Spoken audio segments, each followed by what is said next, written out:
Howdy, Mike McCoy here. We ain't down at the sawmill today. Had to go to the doctor today. Got a good report from my urologist.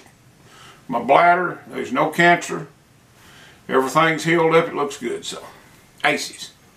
And I was going to talk some more about these Appalachian superstitions, or mountain superstitions, I guess would be better said. We've got a bunch of them. I don't know why we've got so many, but we do. And today I'm going to talk about pocket knives. That's a pocket knife right there. Now that ain't a pocket knife. That's a multi-tool. And a lot of people carry them because it's got a pocket knife in them. And I've carried one some, but I prefer a pocket knife to carry forever day. But now if you're out in the woods working or at the sawmill working, that multi-tool works pretty good. But I like a pocket knife. I like what they are, you know. And here's some of the old superstitions on pocket knives. I've got them wrote down here for, I can't remember nothing. If you sharpen a pocket knife on Sunday, you'll lose it. I will not sharpen a pocket knife on Sunday. If you give a knife away to somebody, it's bad luck. If I give somebody a knife, I just tell them I'm loaning it to them. And people from around here understand that, you know. I mean, if you're off from here and I say, here's a knife, I'm loaning it to you, you think, well, I don't want to borrow it. But that's just the way we are, you know. And I've never given a pocket knife away. I always just say I'm loaning it to you.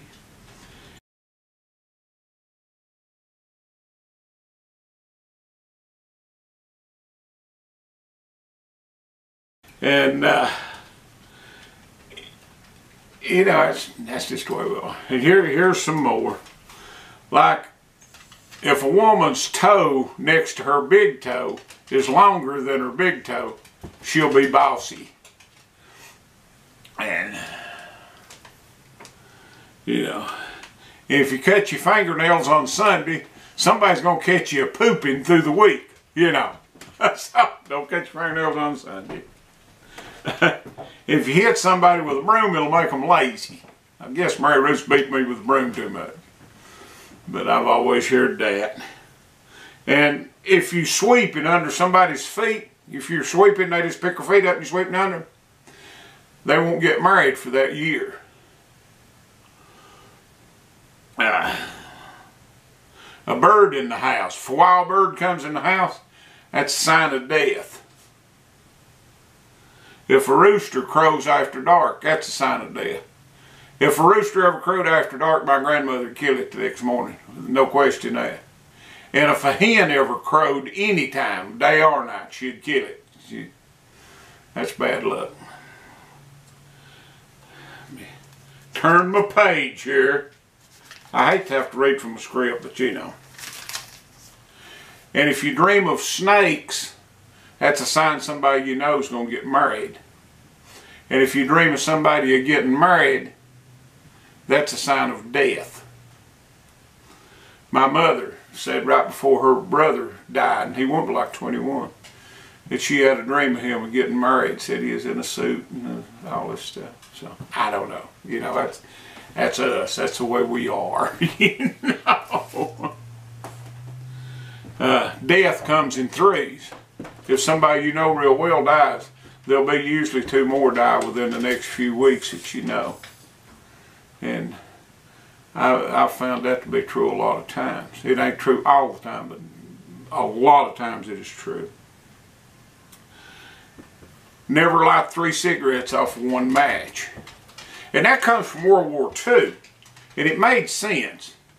What it was, like if it was dark and there's 3 of you soldiers out there in the field, at the battle lines, when you struck that match, the Germans or the Japanese or whoever you was fighting would see it. Well, you light the first cigarette, and they'd be starting to get an idea where your position is at. You light the second cigarette, they'd start aiming. And by the time you lit that third cigarette, somebody's going to get shot. And I worked with a lot of World War II vets, and I've many a time seen them, you know, being the smoker, and everybody pull out a cigarette and somebody'd light 2, and then they'll blow the match out, and whoever got there and lit first or second reached a cigarette and they'd light it off of that. And World War II vets really believed that, and I guess it was more than a superstition to them, it was a way of life. But hiring a flower in a girl's hair back in the day meant she didn't have no underwear on.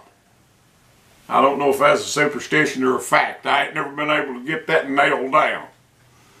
But you know, that's just some of the old superstitions we got. And like if we're going down the road in a car and a black cat runs across in front of us, we'll make an X on the windshield with her finger. And Mother will do that to this day. If she sees a black cat, she'll put an X on that windshield. Don't never go under a ladder. And I won't do that either. I've never went under a ladder. Most of them afraid if somebody behind they'll drop something on me, you know. But just a lot of old mountain superstitions, and that's all I can think of. We've got ghosts and goblins. There was an old mountain across from my house there on Laurel. And this old man said he was coming across there one night. And there was a coffin coming rolling across the road in front of him. Scared him to death. Don't know, I wasn't there, you know. But I've heard people talk of coffins rolling across the road in front of them and stuff. Mind's a powerful thing, eh? You know, you get so scared you might see anything. I think, I don't know. I've never seen a coffin, I've never seen a ghost. But I thought I had a time or two and scared me to death. But, you know, it's just old mountain superstitions, you know. But that's about all I can think of right now. If any more comes to me, I'll make this video a little longer, but I can't think of no more. Well, like if you put a set of saw bits in a saw and hit metal before the first sharpening, you'll hit metal again. And I've found that to be true a lot of times, you know. So, but, and I think I've done told this in a prior video, but if you're logging and everything just seems to go wrong continuously, somebody getting hurt, trees busting, just something going wrong all the time, you're logging close to an Indian graveyard. And there was a guy, matter of fact, he was from Indiana that worked for me. And he's the one that told me that, and he believed that 100%. There's one job that they want nothing went right on. And he said, there's an Indian graveyard around here somewhere, I'll guarantee you.